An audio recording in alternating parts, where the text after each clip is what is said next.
Hello, everyone, and welcome to today's webinar on the 10-minute Web Accessibility Audit. My name's Oliver Empton. I'm the CEO of Silktide, and this is probably going to be the quickest and most direct webinar you've ever seen. I certainly hope so.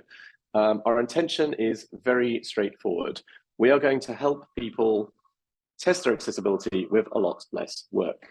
So I'm assuming two things about you. The first thing I'm assuming is that you care about accessibility. If you don't care about accessibility, this probably isn't going to be too compelling to you, and I'm afraid it's not the webinar to teach you why you should care.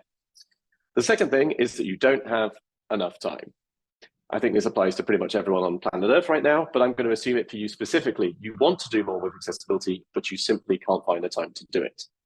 What are we going to do today? Well, we're going to look at four main areas, and we're going to help you understand how you can test for those things with a lot less work than you may have needed in the past.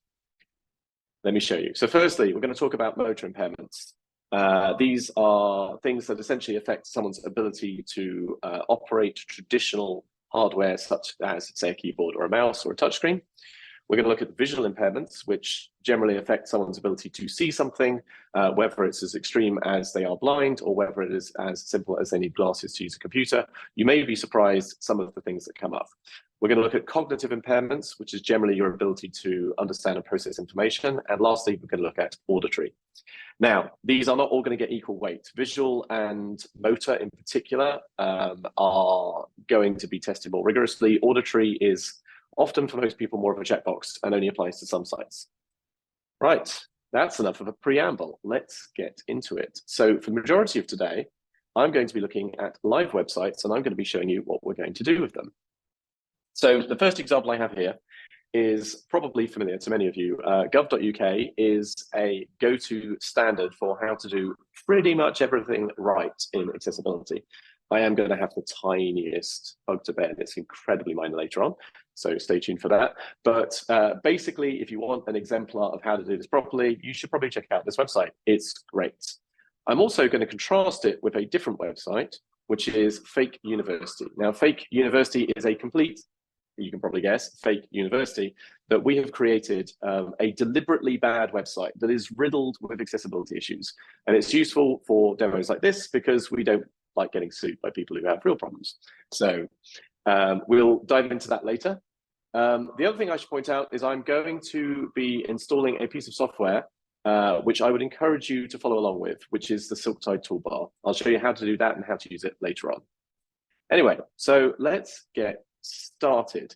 I mentioned earlier on, the first of the four areas to concern was motor impairments. Now, motor impairments could be a very wide-reaching area, and it covers a lot of challenges. I just want to give you a quick feel for what it actually means. So imagine that for whatever reason, you couldn't use your traditional input mechanisms for your computer. So for example, you couldn't use maybe a keyboard or a mouse or a trackpad or a touchscreen, whatever it is that makes sense to you and the technology that many people are used to. Let me give you some examples of what that might look like. So if you haven't seen these things before, a mouse stick is an example. This is a technology that can be used to operate a computer literally through a stick in your mouth. Or you may have heard of things like sip and puff. These are devices that enable people to control a computer essentially through, well, sipping and puffing into a tube. These may seem extreme, and indeed they can be, but they are examples of assistive technology that enable you to operate a computer, but in a fundamentally different way. So you can't necessarily take for granted that someone can move their hand around and click on your button. You have to think of the way your website's operated differently. What does this mean? Well, in practical terms, it means you should learn how to use your computer with a keyboard. So what I'm going to start off by doing here is very quickly show you how that works, because it's extremely easy, and how you might apply that to real websites. So what you're going to need to do, you're going to need to be on a web page like this, and I'm just going to start by pressing the tab button with my browser selected. And if I do so, you'll notice it selects, I don't know if you can see that in the middle, it selects different areas of the page. And as I continue to press tab, it steps through the page. And I can then press enter in order to go into a page. And I can press backspace to go back. So that is the kind of the absolute barest minimum you could possibly need to know. But you can simply use tab to step through things, and actually you can use, if you hold down shift and tab to go back. Now this seems kind of elementary, and yet it actually hides a lot of profound insight into how most websites are built. This website is built very, very well, so that if I only have that control, I can search, and that's the first thing I see, or I can go to the menu. It then allows me to go through the key links that they've made very easy to access. The most popular things are right at the top, and then to dive down into more nuanced areas. And if I keep stepping through things, I can eventually get through to, well, anything on the page. But they've done all of this, and we take it for granted. If you take a website that doesn't do this correctly, what it will do, and you're going to actually have to strain to see this, is if I press tab here, actually, sorry, start again. This page has been used. Let me load it again. There you go. The first thing that loads is biological sciences, which is kind of random. If I press tab again, it goes to economics. I press tab again, it goes back here. I press tab again, it goes here. So notice how this is kind of immediately not in a logical order, right? This is kind of confusing. It's not what you'd expect. You'd expect and probably want to go to the navigation first, or maybe explore courses or search. And then if I continue to press tab, eventually, I can't even see what's selected at all, because this website hasn't accommodated for that. Now, this is like a core principle of accessibility. You want to be thinking about how people are not the same as you. And you want to think about, if you were in their position, what might your experience be? And as much as possible, with motor impairments, the easiest way to do this is simply to try using a keyboard. Because even though it's not quite the same, most of the things that you'll find with assistive technology are analogous to this. So if you can use a keyboard to navigate a website, you have a massively, massively higher chance that standard assistive technology will work in the same way on your website. Right, now, I mentioned earlier on, there is a Silktide toolbar. This is something we are quite proud to have announced and launched today for Global Accessibility Awareness Day. And if you haven't already got it, you really should go to silktide.com/toolbar. And it's a free extension for Chrome and Edge. I already have it installed, so there's not really much for me to do here, but you literally just click a button and add it to Chrome. It's that simple. Now, I'm going to show you here how it can help with what we've just looked at, and it can kind of accelerate you a little bit by providing awareness of focus order. Let me show you what that means. So once you've got the toolbar installed, you simply click on this icon on the top right, and then you'll see there's a whole range of cool tools. We're not going to go through all this today, but we are going to cover 4 of them. And I'm going to go into focus order. And the focus order simply shows you what the navigation would be like if you step through it with your keyboard or other assistive tech. So in this case, I can immediately see going through 1, 2, 3, 4, kind of stepping through this page in what appears to be a very reasonable, logical order. And that's very obvious. You can see immediately what's going on. That makes perfect sense. But if I went to my other website earlier on, Fake University, and I did the exact same thing and hit focus order, you'll notice it's a scrambled, jumbled mess. You'll see that it starts here in the middle, and then goes to here, and then goes back here, and then goes here, and it goes up here. And this is exactly what you're trying to look for. You're trying to identify these kind of problems, because this is the classic mistake that many websites miss. The other thing, of course, that they might miss is they don't even have this tool. They may not even have the ability to focus the things that you need on the page. So you may not even see the lines, or you may see lines missing key functionality, like maybe none of the news articles on your site are tabbable to, for example. The great thing about this check is you literally just hit focus order, and then you can immediately see it, and you can get used to eyeballing this, just looking at it and going, okay, that looks good, or clearly we've got work to do. Okay, so moving on, let's take a look at visual impairments. So visual impairments, what are they? Well, firstly, it's any kind of reduction or potentially elimination of sight. So for example, at the most basic level, you can imagine someone, for example, is short-sighted, but there's actually a almost infinite array of ways that your eyesight can be impaired. And there are specific key accessibility considerations behind those. I'm just going to give you a couple of examples. And again, to do this now, I can use my toolbar. So we have a tab here called Impaired Vision. And this is designed to help you empathize and understand with many of the common visual impairments, and indeed use them to actually test your website more effectively. So let me give you a few quick examples. So the first one, which is what I'd recommend using the most often, to be honest, is cataracts and myopia. Essentially, this is blurring your vision. So at the most extreme level, let's just dial that really up. Obviously, there's essentially no legibility here. You may not understand the definitions of visual impairment, but essentially, if you are legally blind, it is that you cannot read text. And one of the things you can do here is you can kind of see how that can work on a continuum from mild impairment all the way up to I simply can't see what's going on. Now, in this case, what I recommend is sticking with a level of 20, which is our default. What this does is impairs a reasonably severe level of visual impairment that gives you a natural appreciation of why so many other accessibility requirements actually matter. Let me show you. So here on this site, if you're paying attention, there's some low contrast. You'll see this word courses here. This word courses is written in a kind of a pink color. It's in a thin font, and it's over a darker sort of, a darker version of the same color. Now, this is moderately hard for me to read personally, but I can read it and I might think it's okay. But if I was to simulate this level of visual impairment and scroll down, you'll see it's functionally illegible. Like I can actually read, join us on our open day, a gateway to your future, but then this is practically impossible for me to see. And that's one of the reasons why this matters. It's also even clearer when you go down here to say light gray text, right? So this is a common design trick, is where someone goes, I'm going to write light, faint text over a different background color because it looks cool and it looks trendy. And I get that. But at the same time, if your vision is impaired, that text is drastically harder to read than a simpler, higher contrast level of text would be, like this. And incidentally, if you contrast this, let's take a look at Gov.uk and see how they've done it. So go to impaired vision, and they've done a pretty great job. They've stuck with either a very legible blue or a very legible black or a very legible purple for visited links. And although it is hard to read, it is possible to read with that level of impairment. Now, there are more things that could happen to your eyesight. I would not suggest you need to simulate all of these on a day-to-day basis, but they are interesting to explore just to gain an appreciation of the kinds of things that people may experience on your site. So glare is basically light, yellowing. There's a variety of these. This is particularly worth understanding. A loss of peripheral vision is simply means that you have essentially literal tunnel vision and you can only see within a limited field.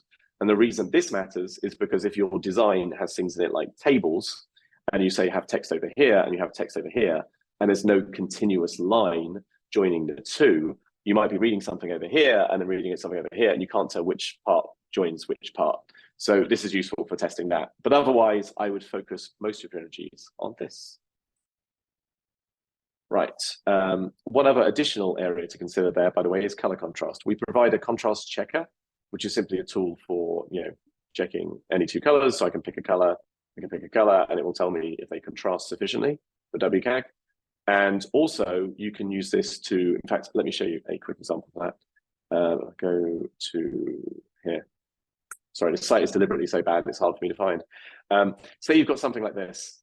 Say you've got a colored text over, in this case, color background. Simply go into color contrast, pick the first color. Oops, hello. Oh, that'll do actually. That's the background. I've got them the wrong way around, but whatever. Background and foreground. And there you go. Not unsurprisingly, you can see that that is insufficient to contrast. So it can be useful when you've got more complex things like text over images and so on. Anyway, let's come out of there and go back. Right. Next up, cognitive impairments. So what are cognitive impairments? Well, essentially think of it as anything that impairs your ability to think or understand. So this can be as simple as the language the website is written in is not your native language. We often don't think of it like that, but that is a form of cognitive impairment from an accessibility standpoint. It's also a convenient analogy to actually understanding the overall thing you want to think about, which is you want to think about what would this be like if it was harder for me to process or understand. Now, that's an easy thing to say, and it's a harder thing to experience. But what we've done is we've added a simulator, which, whilst not perfect, gives you some kind of feel to that. So let me quickly show you. If I open up the toolbar and click on dyslexia, what this does and this is not a perfect simulation of dyslexia for anyone who knows. It's more the feeling to some extent of having a page that's harder to read. But what this does is it scrambles the words on the page. So you'll notice these words here. And what it's doing is actually keeping the letters the same, but it's also keeping the first letter as capital, but it's rearranging the order in which they're written, and it's kind of moving them very gradually over time, so they're slightly drifting.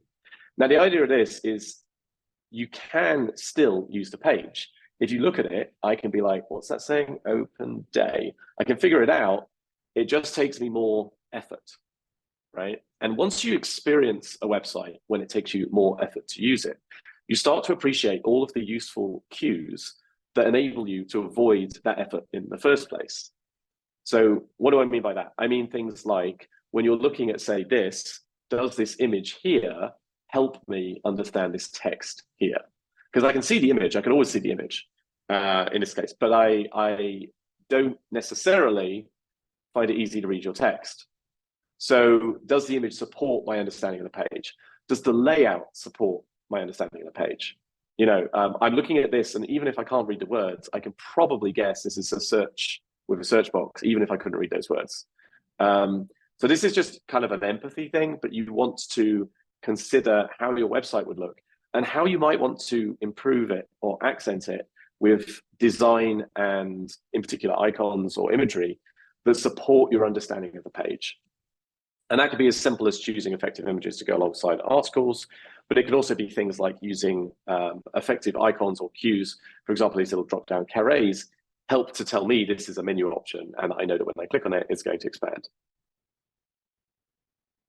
Now, GovUK, if I was to go into them, and let's use dyslexia.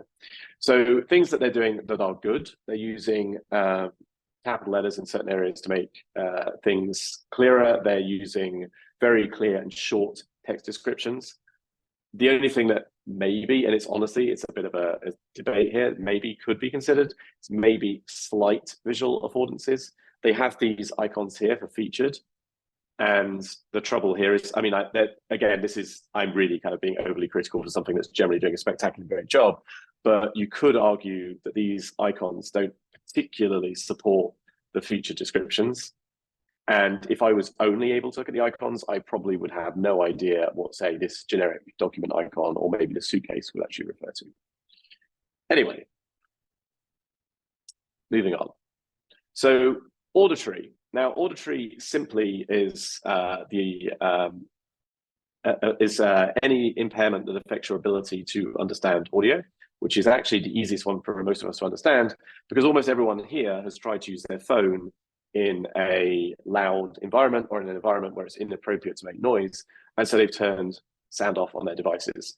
And we already know how you handle that. You handle that through a through use of captions or transcripts. Now I have an example here, I believe it's the About page. So this is an example where all you really need to do is find the audio and video in your site, and you need to make sure that certain key requirements are met. And what are those requirements? Well,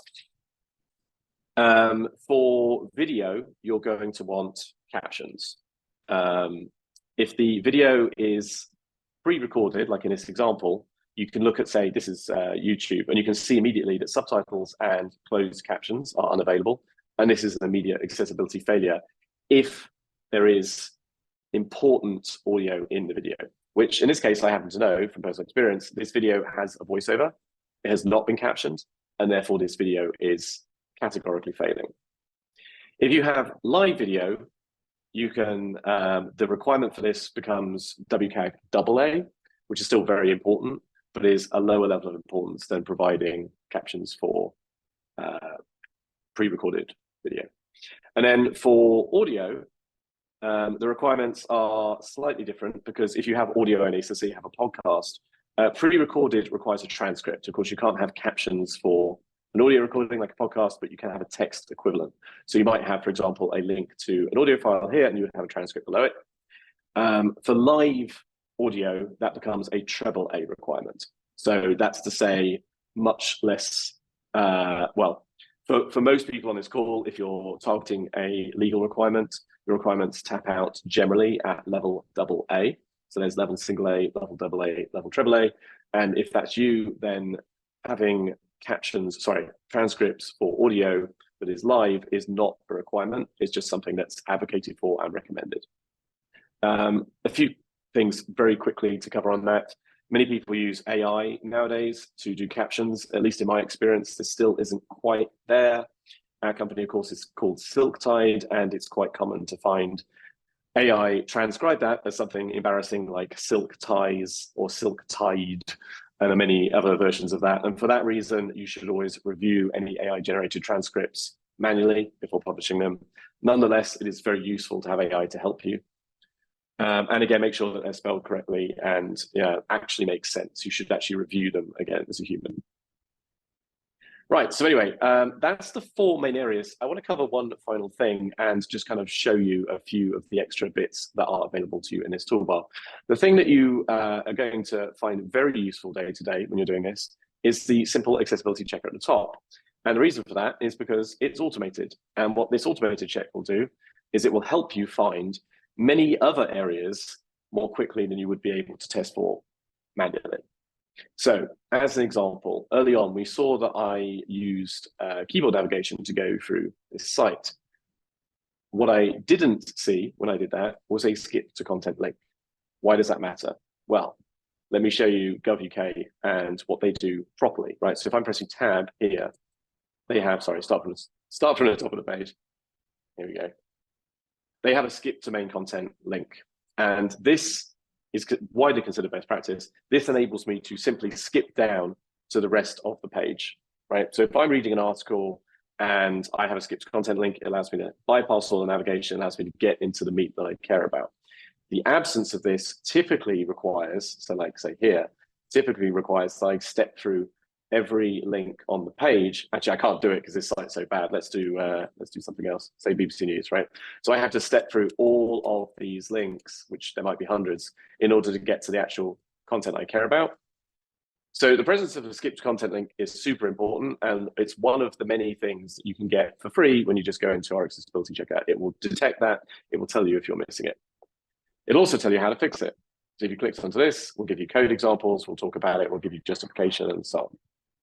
And this goes on. There are over 200 accessibility checks. We're covering WCAG 2.0, 2.1, and 2.2, all the way up to AAA. And whilst there's no way for an automated scan to cover every single part of your website's accessibility, we do cover an awful lot, and we make it very easy to dive into any of these and find out things that you may have missed. To give you one very quick example, text contrast. Earlier on, I pointed out here that this link is low contrast. Well, if you click on it, you can see that's exactly the kind of thing that it will detect for you automatically. And you can continue to click through here and explore all of the other aspects of the page that are falling short. So for that reason and so many more, I would strongly recommend that you download the Silktide toolbar. It's completely free, and it's designed specifically to make manual testing like this 1,000 times easier. Right, just going back to here. So we looked at a few areas. We looked at checking motor impairments and how would you test for this? You'd look at the focus order check and you would actually use your website with a keyboard. This typically can take like 1 to 2 minutes. It doesn't have to be hard. You're just going to want to look at a page. You're going to want to use tab to navigate it. You're going to want to make sure the key areas work, and then a review of the focus order. Is that comprehensive to the nth degree? No. Will it find most issues, particularly with navigation? Yes, which is why you should always do it. Visual, you should look at simulators. The primary simulator you want to look at is what I showed you, the visual impairment will blur the screen. What I didn't show you is we also have a simulator for color blindness, which works in much the same way. And ran out of time for it today, but there is a full screen reader simulator that enables you to look at the experience of using your website in a screen reader, which is something profound that we don't believe anyone's ever done before, and we've made freely available as part of our toolbar. Cognitive impairments, we looked at a dyslexia simulator. Again, it's not a perfect simulation because there is no perfect simulation of a full array of cognitive impairments, but it does give you some appreciation of what it's like to have your understanding of a website challenged. And mostly I'd encourage you here just to develop empathy, to think about what would happen if this was harder for me to understand or make sense of. How can we make it easier to understand? And then auditory, you're just going to want to review the video and the audio on your pages and make sure that they have, where appropriate, transcripts or captions. And lastly, running that automated scan is one button. You simply press one button and you get a ton of information, and it's easy to dive into and gives a lot of additional value. Okay, so if you didn't get it earlier on, that was silktide.com/toolbar. That's where you can download that.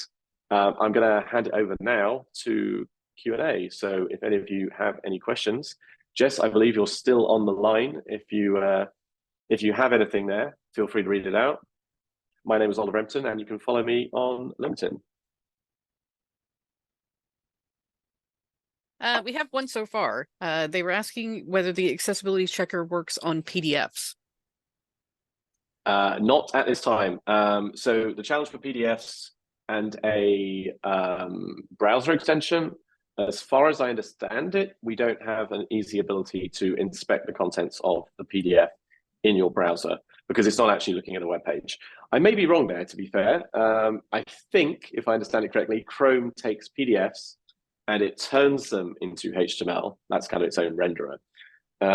So whether or not we can actually access the original file, I don't know. We have PDF testing tech at Silktide that we use in part of our main product, but it's not part of the free extension that you just saw. So maybe an interesting one to look in later. I'm going to make a note. Any other questions? Yes, they're starting to roll in now. Do you have any specific tips for screen readers? Yes, I actually regret that I didn't go through it. If I'm being honest, I forgot to go through the screen reader. So I will very quickly show you this because I think it's worth seeing. There's a screen reader tab here. Web area. Now I'm going to mute it. You may not hear this at the moment, but if I step through this. Link. List with 6 items. So that's going to become very annoying for me quickly. So I'm going to just turn off the audio. But what we've done is we've provided a simulator that is designed to kind of 80-20 the experience of using a real screen reader without the difficulty, if you haven't had it already, of installing one and learning how to use it. So this is very much kind of like a Fisher-Price simple screen reader, but it gives you the core experience. You can step through aspects of a page one at a time. You can use keyboard shortcuts, by the way, to do this. So I'm now using my cursor keys to step through these. And you can interact with aspects of the page and have very much a similar experience from using a screen reader. The primary difference is we actually give you a transcript, so you can actually see what was read out, and you can review what was read out and see if that's actually what makes sense to have on your site. There's also a whole ton of additional controls. So if you're familiar with a real screen reader, you'll know you can usually use keyboard shortcuts like H to skip to the next heading on the page. Or to skip to the next landmark. We provide analogs to all of those. So I could, for example, press H here to skip to the heading, and so on. Now, the idea of this, and to get to your kind of question as to what should you look at when testing a screen reader. So the first thing to think about is that you're experiencing a page in a linear fashion. Okay, so this is similar to earlier on when you were using keyboard navigation. You need to think about what is your page like if it's read out in sequence, and then what are the key areas that people would want to skip ahead to if they were doing that. So imagine if you had a book and it didn't have page numbers or a table of contents or an index or any other way to search the book, and you just had to listen to every word in the book read out one at a time like an audio file. That would be very difficult to work with. And if you were providing some assistance for someone reading a book, you would provide like logical like a table of contents. They could skip to headings, they could skip to other areas. It's the same with a web page. You want to think about what parts of a page make sense to be able to jump around and do that. So if I was to look at a page like W3C here and open this toolbar, you actually click on headings. I didn't show you this either, but it'll show you where those headings are. So header 1, header 2, header 2 again. So you can see that this page is pretty logically structured and it's easy to jump around. And likewise, you could do landmarks, which shows you the areas of your page, navigation lane, and so on, that you can jump around. And screen readers provide kind of shortcuts to jump around these areas, which is why they're so helpful. And it's why it's useful to make sure that they make sense for you on your site. But yeah, the TLDR is really, you should use the screen reader simulator. You should explore using your site, get a feel for what that's like, develop sort of a natural understanding of it. And then from there, you want to make sure that you've got logical headings, your focus orders in right order, and you want to take care of your landmarks. Probably my top priorities. Okay, whew, that was a lot. Next question. Do you know of ways you could show impairments when it comes to like Microsoft 365, like Office? Right. I actually don't use Office 365, so I'm probably out of touch on that one. I'm going to guess, is it web-based software or is it desktop-based software? I think it's both, isn't it? They do both. I don't know if you know, just they do both. Okay. Both. I mean, in a, oh, sorry, but you might actually be referring to accessible documents. Is that right? As opposed to actually using the product itself. I'm going to guess and say that it might be about the documents and like how you would be able to show what the experience is like. I didn't know if you do, so I. No, so accessible docs are in obviously an entire, much longer webinar in their own right, and we've actually done a couple on, say, PDFs, for example. But generally speaking, Office is increasingly well designed to help you in that area. So the built-in tools, I know this for Word, for example, are actually pretty good. Not perfect, but they definitely try and help you work through things like providing alternative text and so on. Generally, the further you go into complexity, the bigger problems you'll have. So, for example, if you're going to use a complicated table, if you're going to use complicated layout, if you're going to do things like text over background images and so on, the further you go into that, the harder it gets. Doing what GDS has done with their website, many people might find that boring, but the thing about that is that level of plainness and simplicity is almost accessible by default, and that's one of the reasons it's so accessible. It's just so clean and minimal. And I'd say the same approach applies to documents. But sorry, without a bit more context, I'm going to struggle to answer that further, I think. What else have we got? If you change the settings, would the tool highlight which videos need to be translated into BSL, for example?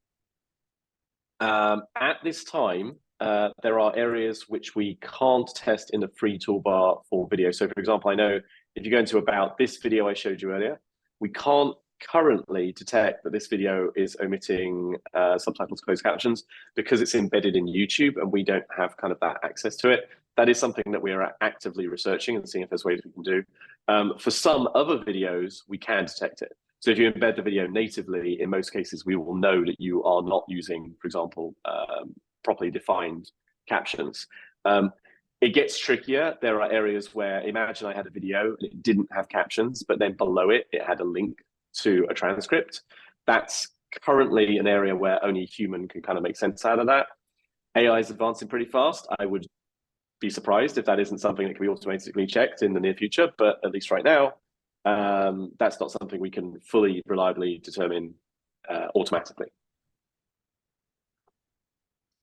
Does the plugin generate a report or an export that you can send on? No. So the toolbar as it stands, just to give a bit of context. So some people on this call may be, in fact, our customers. So just give you a feel. This is free, and we're giving this out because there are a number of free checkers out there, but we've not been satisfied by the quality of them. And so this is something that we can sustainably allow the whole world to use ad infinitum, and we actively encourage them to do that. We do have a paid product that does exactly what you're describing. It does allow you to get, for example, to test all of the pages in your site and to create reports and dashboards and email them to your staff and so on and so on and so on. So that's definitely a thing we do. And if you're interested, you should click this button at the bottom. But yeah, the free checker is very much designed to work standalone inside a website and just let you get a quick feel of your accessibility in roughly 10 minutes. Awesome. From your experience, how important are ARIA labels in practice, and can they be overused? So ARIA, for those of you who don't know, so ARIA, I'll just Google it so you can see, is, oh, no, of course it's going to give me the Las Vegas hotel. No, you're going to want, hold on, let's just put accessibility in there. So ARIA is like a standard for extra information that can be added, this is not a great example, that can be added to existing HTML to make it accessible, or in theory to make it accessible. So actually the example they've given here is a progress bar, and they've added these extra attributes to tell you that the progress bar is 75% loaded. There's a whole ton of ARIA. There's literally hundreds and hundreds of tags, and it can be a bit much, and it can be abused by people who have got the idea that to make something accessible, they just have to add ARIA to it. Generally speaking, you very rarely need to use ARIA. There are equivalents, often better equivalents, built into regular HTML. ARIA was kind of originally added to patch a lot of gaps, and many of those gaps have increasingly gone away with time. ARIA label is one that can be used effectively. So the gist of it is you take something like, let's take I don't know, this button or something. You could give an ARIA label to this that would be longer than the word search. I don't know why actually I can tell you where you would do it. You might do it for something like this. So if you've got an icon here, you could use ARIA label equals search. And then the idea would be, if this was being read out by a screen reader or assistive tech, instead of saying, that it's got an icon in it, whatever, which is not very helpful, it would actually say search, which is what you would want as a natural experience. So that is a good example where ARIA label could be used. Ironically, I know for complicated technical reasons, they didn't. They actually did this. They actually hid text in there, if you want to get snarly. Where are we? Look at this. They actually hid the text in there with CSS, and that's how they did it. But as a general rule, that would be a good example of using ARIA label.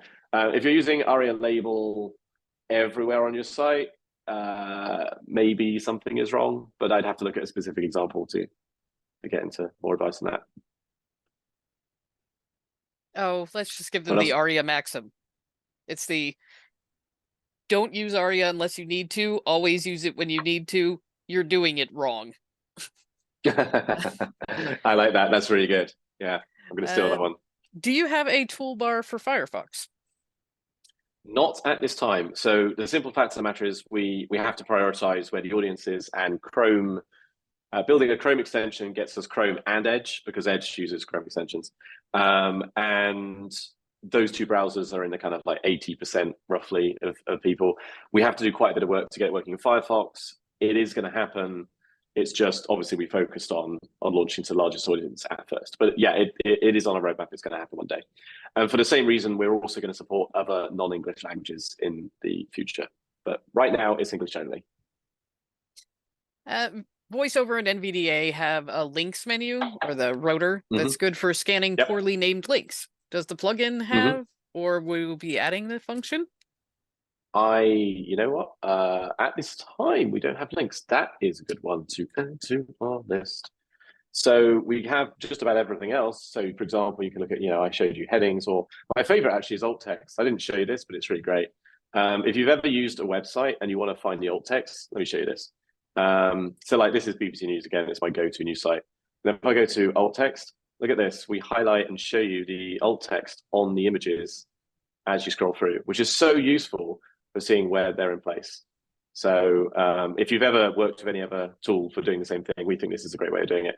And likewise, when you've got something and it's missing, this makes it super clear because you've got the word missing highlighted over the image. But yeah, we could easily add something like that for links. So that would be a useful way of reviewing them all in one place and checking when they're not well labeled. I like that idea. I've written it down. It's not in the automated accessibility checking? So we do, yeah, that's a good point. Yeah. So if I go into here, we do have an automated check for that. It's just we don't have, so I think you'll find link purpose in this case. There you go, perfect. So yeah, we will highlight, say, the read mores on this page. So that's where the link text is both repeated, but also not particularly helpful. Read more is very generic, doesn't help users understand what's going to happen when they click on that link. And none of this incidentally is a link either. So this is really important in this case. We do that, but I think, sorry, my interpretation was it would be useful to have a screen like, say, this one, which actually lists the links down the side, so you can just quickly skim the text and go, wait a minute, this is bad. And maybe we could highlight the ones that are like this in isolation, so you could process them in one go. But yeah, I like that as a future request. Let's get that added. For sites with promo banners at the top of the page, do you have a recommendation for what ARIA landmark to use for that if it's sitting outside the main content? For the landmark, I'd actually, oh goodness, I'm trying to think off the top of my head. I want to say aside, but actually I genuinely don't know. I would have to research that. So yeah, this is a bad example. Obviously, this is a terrible site. Yeah, I'm not. I would actually. I'd be curious to see what Gulf UK does. I can't do it incognito. Let me just nuke their cookies because I think, can I delete their cookies? Yeah, just do that. I'm kind of curious. I know they have a banner here. I wonder what they've actually used. This is my real-time diagnosis. Or does that go away? Oh yeah, you know what? We actually dismissed that, I think, when you come in here, so that's not going to show. Okay, I'd be curious to find out what they're using because I guarantee GDS have probably spent some time figuring it out. Role region. Okay, that's not obvious. Yeah, I wouldn't have guessed that, but they probably have a good rationale for it. I'd have to do some more digging. What's the most accessible website for children and young people, if you had to give an example? So I don't have children, so I am uniquely poorly qualified to answer that question, I'm afraid. Sorry. I'd love to help, but I just don't know. Can the tool highlight HTML code in DevTools? It doesn't do it in areas DevTools. where an ARIA role is used out of context, or a label's missing from a checkbox, things like that. So we do, if you're looking at something like this, we do show you that we have a HTML view here at the bottom. So let's say if I go back into alt text and HTML, there you go, right? So if you're looking at something like this, you can scroll down, you can see the source code, but we actually don't use DevTools. It's kind of by design, actually. We're trying to get all of the HTML views in here. It might be useful to have a button that would also open it in DevTools for the people who want. But failing that, what you can do, of course, is you can right-click and inspect, and you will get the element in DevTools that way. Perhaps having a direct link in here would also be useful. So I'll make a note of that. Oh, so I'm really just using this webinar to get good feedback on our products. Right. Give us new ideas.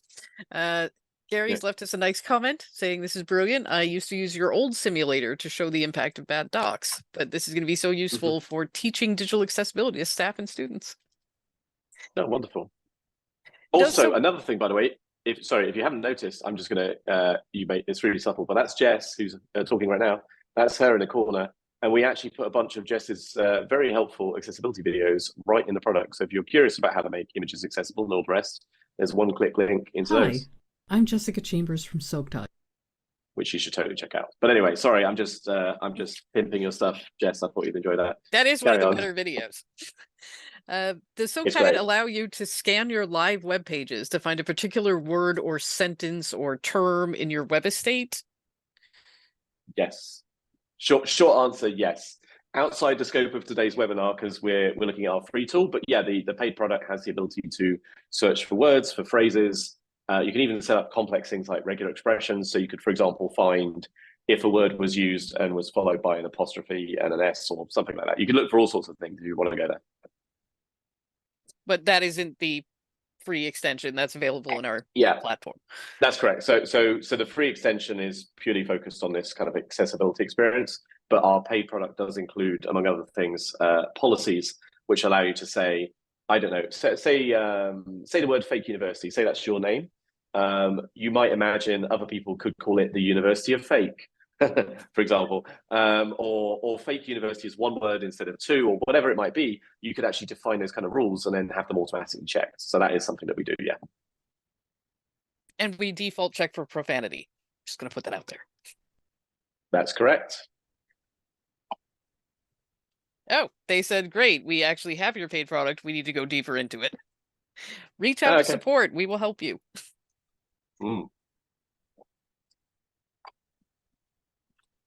I think that is mostly wrapping up what's going on here. Okay, wonderful. Okay, well, thanks a lot, guys. I hope you found this useful. This is the first of many webinars I've got. Well, it's not the first. This is something like the fifth, actually, of many webinars we're doing this year. There'll be more to look forward to. So if you haven't already, please subscribe. You will have the option to do so on our website and in your inboxes shortly. Thank you so much. Until next time. Happy Global Accessibility Awareness Day, everyone.